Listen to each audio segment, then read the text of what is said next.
السلام علیکم ورحمۃ اللہ وبرکاتہ۔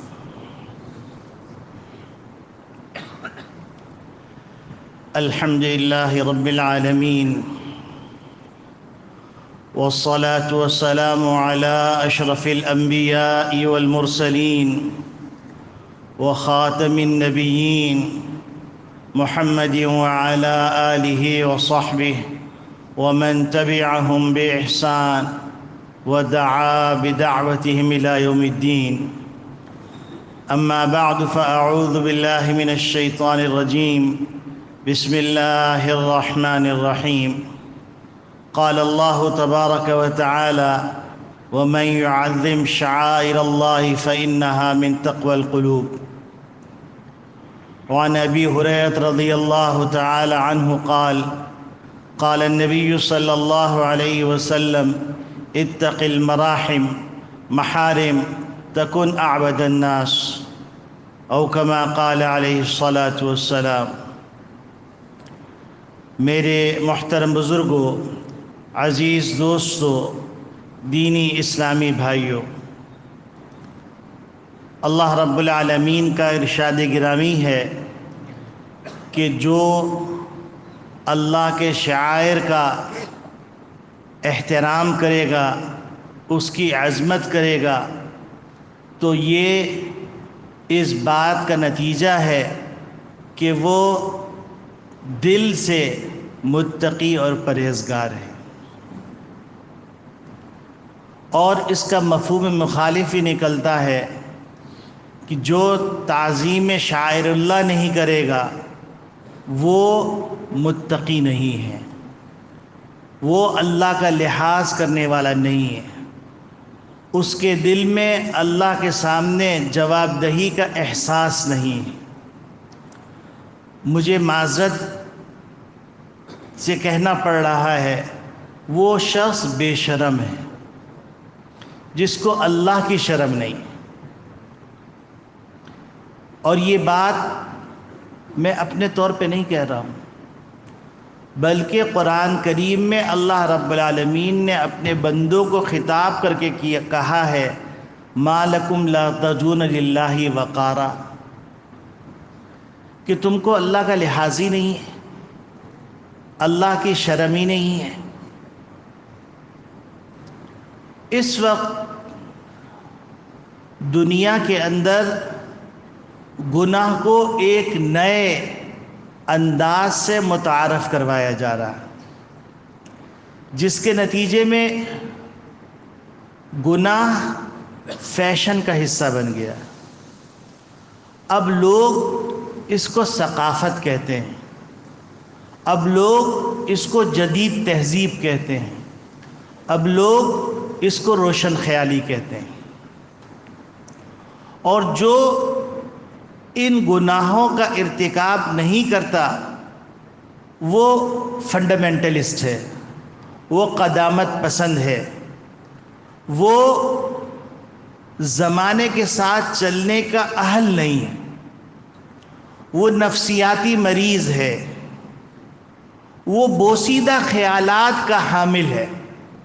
ان القابات سے اس کو نوازا جاتا ہے،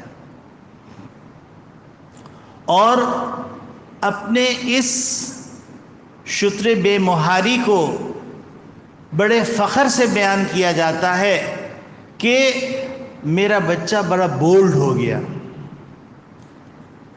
میری بچی بڑی بولڈ ہو گئی، وہ ایسے لباس پہن رہی ہے جو لباس پہنتے ہوئے لوگ شرماتے ہیں۔ قدیم ذہن کے لوگ جو ہیں، جو فرسودہ ذہنیت کے حامل ہیں، وہ شرماتے ہیں۔ یہ کیسی عجیب بات ہے اتنی ترقی یافتہ دور کے اندر، یعنی آپ حیران ہوں گے کہ انسان کو اللہ رب العالمین نے اشرف المخلوقات بنایا، اس وقت ایک کلچر متعارف کروایا جا رہا ہے، وہ دم کا کلچر ہے۔ یعنی وہ دمیں، مصنوعی دمیں جو 100 پاؤنڈ میں نہیں خریدی جاتی تھیں، وہ ہزاروں ڈالر میں فروخت ہوئیں۔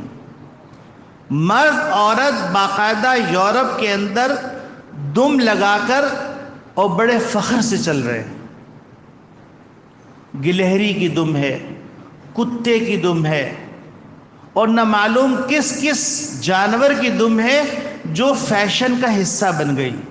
اور کوئی بعید نہیں ہے کہ وہ ہمارے بر صغیر کے اندر بھی جگہ پکڑ لے گی. جیسے ایک فیشن آیا، پتلون اتنی مختصر کر دی گئی، اتنی مختصر کر دی گئی کہ اگر جھکو تو سطر کھل جاتی،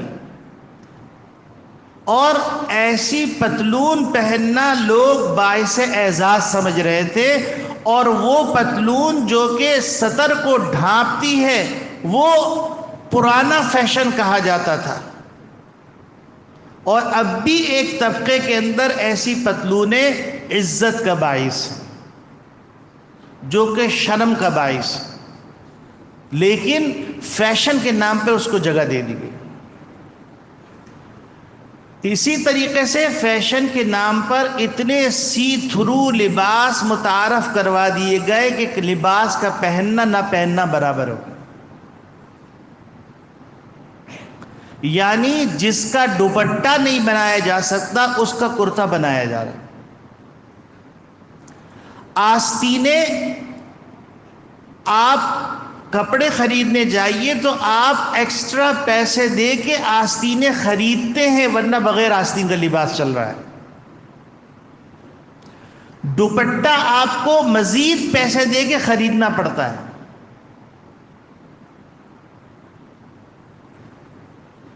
پھر آپ دیکھیے کہ ساری دنیا اس وقت اسرائیل کی ظلم و بربریت پر چیخ رہی ہے، پکار رہی ہے، اور سراپا احتجاج بنی ہوئی ہے. جو مسلمان نہیں ہیں وہ سراپا احتجاج بنے ہوئے ہیں. لیکن آپ حیران ہوں گے کہ امریکہ سے ایک کلاسیکل بینڈ منگوایا گیا ہے جو مختلف یونیورسٹیز میں جا کر پرفارم کر رہا ہے اور گانے گا رہا ہے، ناچ رہا ہے. اور ان میں آپ یہ سن کر حیران ہو جائیں گے کہ ان میں تقریباً سارے لوگ ہم جنس پرست ہیں. یہ کس چیز کو پروموٹ کیا جا رہا ہے؟ یہ کون سی ثقافت کو پروموٹ کیا جا رہا ہے؟ یہ کون سی روشن خیالی، یہ کون سی تہذیب ہے جس سے جانور شرمائے؟ اگر ننگا دھڑنگا ہونا تہذیب ہے تو کتیا زیادہ مہذب ہے، کیونکہ اس کے جسم پر لباس نہیں. خنزیر زیادہ مہذب ہے، اس کے جسم پر لباس نہیں. مجھے معاف کیجئے گا، بدترین جو چیز ہو سکتی ہے وہ زیادہ مہذب ہے، کیونکہ اس کے لباس نہیں. پھر بدقسمتی سے ایک اور چلن متعارف ہو گیا ہے کہ خوش رہے رحمان بھی، راضی رہے شیطان بھی.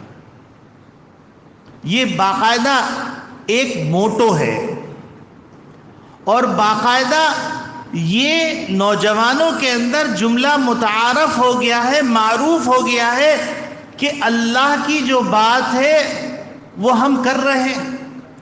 ہمارے ہاتھ میں تسبیح ہے، ہم ذکر کرتے ہیں، لیکن ذکر کے ساتھ ساتھ تسبیح ہاتھ میں لے کے فلم بھی دیکھ رہے ہوتے. ایک ایسا طبقہ بھی ہے جو سودی لین دین کرتا ہے، اس کے ہاتھ میں تسبیح ہوتی ہے. جو رشوت لیتا ہے وہ اس کے ہاتھ میں تسبیح ہوتی ہے، وہ دانے گن رہا ہوتا ہے کہ میرے رزق میں اللہ برکت دے دے. اور یہ سمجھ رہتے ہوتے ہیں کہ ہم دین پر چل رہے ہیں. ایک طبقہ ایسا بھی وجود میں آ گیا ہے جس نے اپنا حلیہ دینداروں کا بنایا ہے، اور باقاعدہ وہ اس بات کا اعتراف کرتے ہیں کہ اس کے نتیجے میں گاہک کو پھنسانا آسان ہوتا. انہوں نے سنت کے لیے داڑھی نہیں رکھی، انہیں سنت کے لیے ٹوپی نہیں پہنی، بلکہ یہ حلیہ بہروپیہ بنے ہیں اس لیے تاکہ فراڈ کرنا آسان ہو جائے. اور عبادت یاد رکھیے گا فرائض و واجبات کی مصولیت ہے، نوافل کی مصولیت نہیں، نوافل پہ اجر ہے۔ آج ایک طبقہ ایسے وجود میں آ گیا ہے جو فرائض سے بالکل بے پرواہ ہے، نہ نماز کی پرواہ ہے، نہ روزے کی پرواہ ہے، نہ زکوٰۃ کی پرواہ ہے، نہ حج کی پرواہ ہے۔ اگر پرواہ ہے تو ذکر کی پرواہ ہے۔ میں ذکر کی نفی نہیں کر رہا ہوں، لیکن وہ سمجھ رہے ہیں کہ یہ صرف ذکر ہماری نجات کے لیے کافی۔ یاد رکھیے گا، ایک آدمی اگر ذکر نہیں کر رہا ہے لیکن وہ حرام سے بچ رہا ہے، وہ حلال کو اختیار کر رہا ہے، وہ معاشرت کے اندر حرام حلال کی تمیز کرتا ہے، وہ معاملات کے اندر حرام حرام کی حلال کی تمیز کرتا ہے، وہ اخلاق کے اندر حرام حلال کی تمیز کرتا ہے اور 5 فرائض ادا کرتا ہے، وہ جنت میں جائے گا۔ لیکن اگر ایک آدمی لاکھوں دانے تسبیح کے پڑھ رہا ہے لیکن حی علی الصلاح پہ اس کے کان پہ جوں نہیں رینگتی، حی علی الفلاح پہ اس کے کان پہ جوں نہیں رہتی، وہ معاشرتی زندگی میں حرام حلال کی تمیز نہیں کرتا ہے، وہ اخلاق کے اندر حرام حلال کی تمیز نہیں کرتا ہے۔ اخلاق کا مطلب صرف مسکرا کے ملنا نہیں، اخلاق کا تعلق قلب سے ہے۔ وہ کینہ رکھتا ہے، وہ بغض رکھتا ہے، وہ حسد کرتا ہے، وہ غیبت کرتا ہے، وہ چغلی کرتا ہے، وہ ملمہ سازی کرتا ہے، وہ جھوٹ بولتا ہے۔ یہ تمام چیزوں کا تعلق اخلاق سے۔ وہ بدنگاہی کرتا ہے، وہ گانے سنتا ہے، یہ تمام چیزیں اخلاق سے متعلق۔ حضرت ابو ہریرہ رضی اللہ تعالی عنہ سے ایک موقع پر نبی کریم صلی اللہ علیہ وسلم نے ارشاد فرمایا کہ کون ہے جو میری بات سنے اور اس کو یاد کرے اور اس کو دوسروں تک پہنچائے اور اس پر عمل کرے۔ تو حضرت ابو ہریرہ رضی اللہ تعالیٰ عنہ نے فرمایا، اے اللہ کے رسول، میں آپ کی بات سنوں گا بھی، میں آپ کی بات یاد بھی رکھوں گا، میں اس پر عمل کی کوشش بھی کروں گا اور میں دوسروں تک بھی پہنچاؤں گا۔ پھر آپ صلی اللہ علیہ وسلم نے 5 باتیں انگلیوں پہ گن کر بتلائیں۔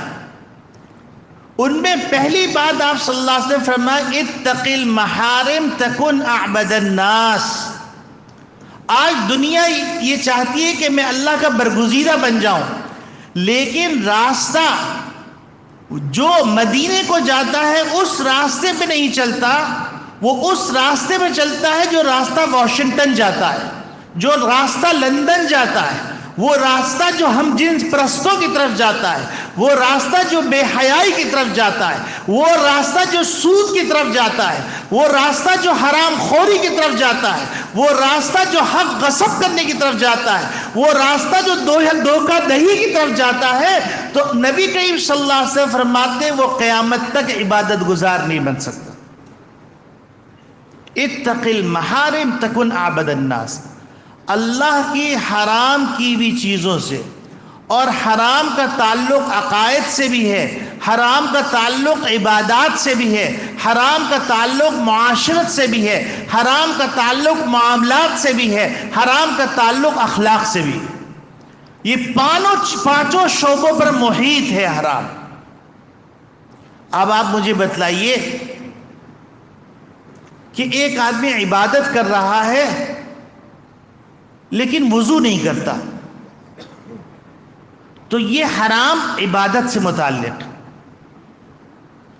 ایک آدمی اپنی بیوی کے حق ادا نہیں کرتا، اس کا تعلق معاشرت سے، یہ حرام معاشرت سے متعلق۔ اس طرح آپ لیتے چلے جائیے، کینہ ہے، بغض ہے، یہ اخلاق سے تعلق رکھتا۔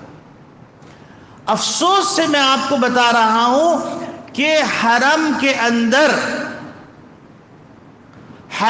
اندر ایک آدمی موبائل آن کر کے اپنے سجدے گاہ کے سامنے رکھا ہوا ہے اور کرکٹ میچ دیکھ رہا ہے اور نماز پڑھ رہا ہے، اس سے زیادہ گستاخی کیا ہوگی؟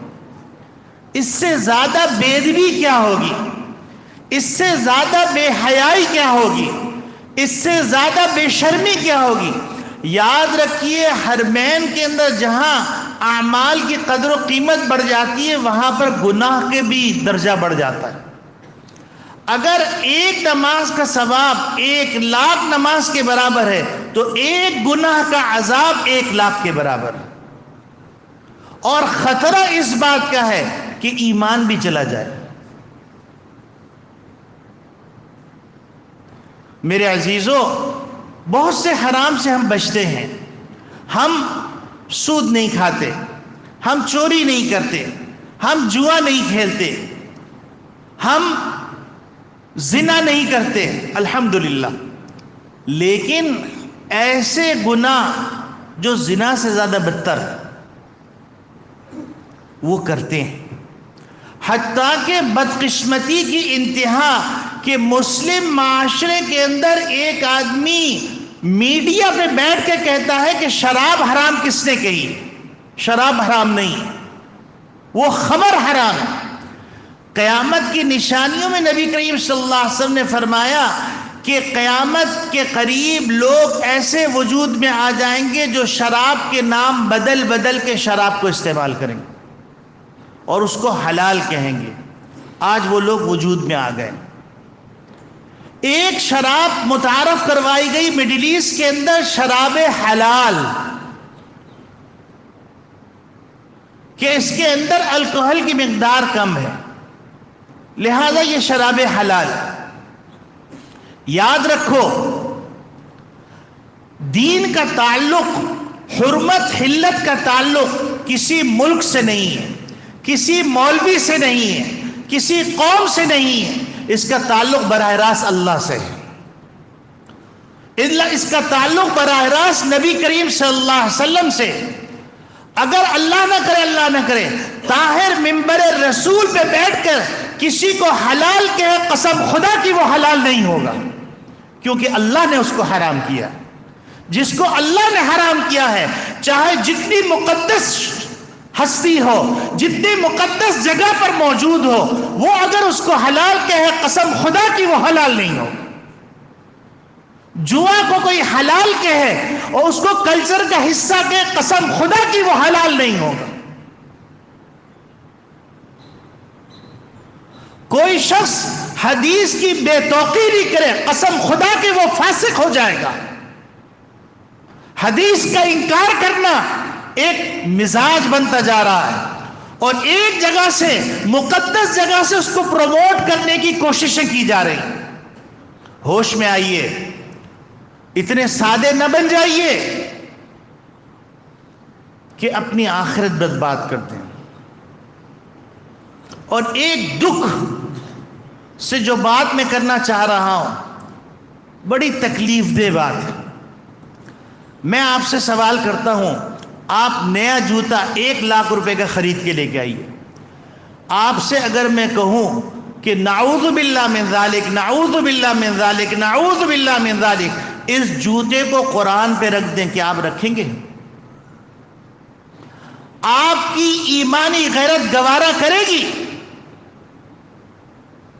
اگر میں اس سے نیچے اتر کے کہوں کہ اس جوتے کو آپ پگڑی پہ رکھ دیں، کیا آپ برداشت کریں گے؟ میں اس سے زیادہ تنزل کر کے عرض کروں کہ یہ جوتا آپ ممبر پہ رکھ دیں، آپ برداشت کریں گے؟ میں اس سے زیادہ تنزل کر کے عرض کروں کہ آپ جوتے پہن کے اپنے بیڈ روم میں چلے جائیے اور اپنے بیڈ کے اوپر جوتے پہن کے لیٹ جائیے، آپ گوارا کریں گے؟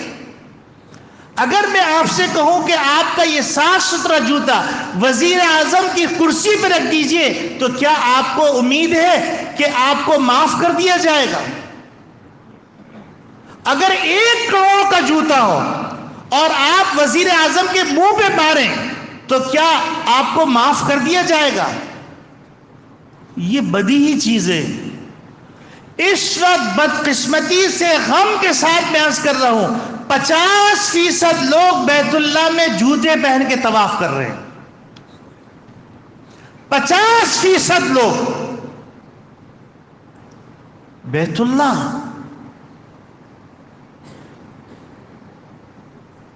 کہاں گئی ایمانی غیرت؟ کہاں گیا وہ حیا؟ کہاں گیا وہ شعور؟ آپ یقین کیجئے اللہ رب العالمین نے فرمایا اولئک کالانعام بل ہم اضل، جو اللہ کے شعار کی ناقدری کرتے ہیں وہ جانور نہیں بلکہ ان سے بدتر۔ تو آپ کیا سمجھتے ہیں کہ اس گستاخی کے اوپر آپ گستاخی کر رہے ہوں اور کہہ رہے ہیں میں عمرہ کر کے آیا ہوں، اور عمرے پہ عمرہ کر رہے ہیں لیکن سودی لین دین سے باز نہیں آ رہے ہیں۔ آپ عمرے پہ عمرہ کر رہے ہیں لیکن بہنوں کا حق نہیں دے رہے، بیٹیوں کا حق نہیں دے رہے، بھائیوں کا حق نہیں دے رہے۔ آپ کی دینداری کی اللہ کو ضرورت نہیں ہے۔ آسمان پر، ساتوں آسمان پر ایک بالش جگہ نہیں ہے جس پہ فرشتہ عبادت نہ کر رہا ہو۔ اللہ کو ہماری تمہاری عبادت کی ضرورت نہیں ہے، یہ ڈھکوسلوں کی ضرورت نہیں ہے۔ مجھے بتلائیے یہ کیسی جرت کی بات ہے کہ بیت اللہ کے اندر آپ فوٹو سیشن کریں، دلہن کو برہنہ لے کے آئیں اور تصویر کشی کریں؟ آپ چھوڑیے، کسی نے اجازت دی نہیں دی، آپ کی غیرت کہاں گئی؟ آپ کا ایمان کہاں گیا؟ کہاں جا رہے ہو؟ لوٹ آؤ، وقت ہے ما لم یغرغر، جب تک کہ نزا کی کیفیت نہیں آ جاتی۔ میں بہت تکلیف سے یہ باتیں کر رہا ہوں میرے عزیزوں۔ آج کے دور کے اندر اگر تمہیں متقی بننا ہے، اگر اعبد الناس بننا ہے اور اللہ کا برگزیدہ بننا ہے، اگر اللہ کا ولی بننا ہے تو حرام کو چھوڑ دو۔ پھر چاہے تم نوافل نہ پڑھو، چاہے تم تسبیح نہ پڑھو، چاہے تم قرآن نہ پڑھو، خدا کے واسطے حرام کو چھوڑ دو۔ حرام فیشن کا حصہ بن گیا ہے۔ وہ لوگ جو عمرہ کرتے ہوئے تھکتے نہیں ہیں، ان کی شادیاں آج مسلمان کی شادیاں کہلانے کے قابل نہیں۔ اس میں آنے والے مہمان مسلمان کہیں سے نظر نہیں آتے، ان کے سی تھرو لباس با حیا اور با کردار لوگ نظر نہیں آتے۔ اور ایسے ماحول کے اندر بھائی بھی بیٹھا ہوا ہے، باپ بھی بیٹھا ہوا ہے، ماں بھی بیٹھی ہوئی ہے، چچا بھی بیٹھا ہوا ہے، تایا بھی بیٹھا ہوا ہے، اور بچیاں اسٹیج پہ ناچ رہی ہیں، نہ محرموں کے ساتھ ٹھمکے لگا رہی ہیں۔ کہاں گئی حیا؟ یہ سب فیشن کے نام پہ ہو رہا ہے۔ اور نبی کریم صلی اللہ علیہ وسلم فرما رہے ہیں کہ کون ان باتوں کو یاد رکھے گا، کون ان باتوں کو محفوظ کرے گا، کون ان باتوں پہ عمل کرے گا، کون ان باتوں کو دوسروں تک پہنچائے گا؟ میرے عزیزوں، وہ ان میں سے ایک بات میں نے آپ تک پہنچا دی، اتق المحارم تکن اعبد الناس۔ حرام کی ہوئی چیزوں سے بچ جاؤ، تم اعبد الناس بن جاؤ گے، تم کو اللہ کا قرب مل جائے گا، تم کو نبی کی شفاعت مل جائے گی، تمہیں آخرت کی کامیابی مل جائے گی۔ خدا کے واسطے ہاتھ جوڑ کے کہتا ہوں، حرام کو تلاش کرو۔ زندگی کے اندر جہاں جہاں حرام داخل ہو گیا ہے اس حرام کو نکالو، اس سے زیادہ فکر کرو کہ آج دنیا اس بات کی فکر کر رہی ہے کہ میرے بچے کا مستقبل اچھا ہو جائے۔ مجھے بتلاؤ، بچے کا مستقبل کیا صرف زندگی تک ہے، یا ابد الآباد کی ایک زندگی ہے اس کے اندر بھی اس کا مستقبل ہے؟ کیا دنیا کی کامیابی کافی ہے یا آخرت کی کامیابی بھی چاہیے؟ یقیناً آخرت کی کامیابی بھی چاہیے۔ اور آخرت کی کامیابی میں ایک عبرتناک حدیث سنانے کے لیے بیٹھا ہوں۔ وہ عبرتناک حدیث ہے کہ نبی کریم صلی اللہ علیہ وسلم نے فرمایا کہ جس طریقے سے اولاد صدقے جاریہ ہوتی ہے اسی طریقے سے یہی اولاد عذاب جاریہ بھی ہوتی. یہ نہ سمجھیے کہ آپ نے اگر اپنے بچے کی صحیح تربیت نہیں کی اور آپ دینداری کے ساتھ انتقال کر گئے تو قبر میں آپ سکون سے لیٹ سکے. اللہ نہ کرے آپ کو جو ایسا کر رہا ہے وہ قبر میں سکون سے لیٹ سکے گا نہیں. انگارے بچوں کے گناہوں کے انگارے وہ قبر میں آ کے تنگ کرتے رہیں گے. اس مسئلے کو سمجھیے, اس مسئلے کی نزاکت کو سمجھیے, اس مسئلے کی حساسیت کو سمجھیے اور اللہ رب العالمین سے دعا کیجئے کہ اللہ رب العالمین ہم سب کو محرمات سے بچا لے. چاہے وہ محرمات عقائد کے اندر ہوں, چاہے وہ محرمات عبادات کے اندر ہوں, چاہے وہ محرمات معاملات کے اندر ہوں, چاہے وہ محرمات معاشرت کے اندر ہوں, چاہے وہ محرمات اخلاق کے اندر ہوں. اللہ رب العالمین کہنے والے کو سب سے پہلے عمل کی توفیق عطا فرما اور قیامت تک کے لیے اس کی نسل اور اس کے والد کی نسل اور ان کی نسلوں کی قیامت تک کے لیے حفاظت فرمائے اور ہمارے اور آپ کی سب کی نسلوں کی قیامت تک کے لیے حفاظت فرمائے اور ہم سب کو حرام سمجھنے, حرام کو معلوم کرنے اور حرام سے بچنے کی توفیق عطا فرمائے. وآخر دعوانا ان الحمد